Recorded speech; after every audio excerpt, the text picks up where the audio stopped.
So for the forearm wrist complex, what you're gonna need is a dumbbell and somewhere that you can rest your forearm so that your wrist can do the work. Your wrist and your forearm can do the work here, all right? So I have my wrist hanging off the bench here, all right? And I'm just kneeling in a position like this, all right? And then I have a dumbbell. I'm gonna be holding it in the middle for this first part, all right? So the first part here, we're going to be palms down, all right? And I'm gonna bring the knuckles up, all right? So I'm going down as much as I can, and then I'm bringing the knuckles up. So we're working that extension here in the wrist and really strengthening the extensors in the forearm, all right?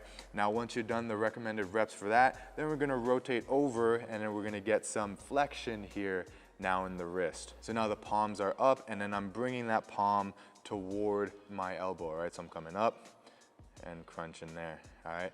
And then once I'm done the recommended reps for that, then I'm going to grab onto the edge of the dumbbell. If you need a lighter one, you can always go for one as well.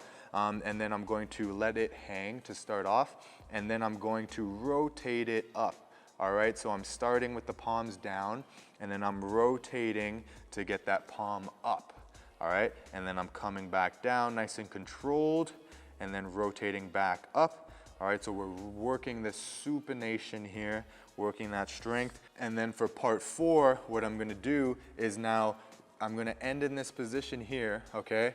Grab the top of the dumbbell and then slide it through my hand here. So now it's more toward my thumb, all right? So it's on the outside. And then from here, I'm going to now rotate the opposite way, all right? So I'm getting that pronation, rotating. And already I can feel that forearm and hand lighting up. Now I want you to start off slow, all right? You don't need to use a heavy weight as well. This is just 8 pounds, all right? But I do want you to actually challenge these movements, all right? So if you've never done this before, all right, then maybe even just going like this for the recommended reps will be enough for you, and then just using no weight will be enough, and then you can gradually add some more weight, starting off with a 1 pound dumbbell, 2 pound, 5 pound dumbbells, and just working your way up from there.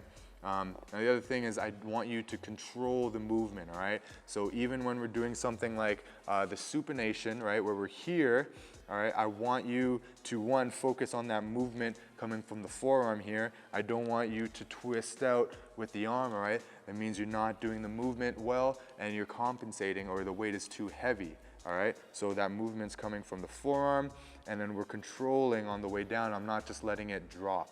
All right, I'm controlling it on the way down and then coming back up. It doesn't have to be 5-10 seconds down. It's just about 1 to 2 seconds down and then coming back up. And then again, for the pronation, I don't want you to try compensating. I want you to try to get that movement coming from the forearm there, okay? And if you're doing this right, you should feel it all in the forearm here, all in the backs of the forearms, in the front of the forearm. All right, you'll feel that lighting up.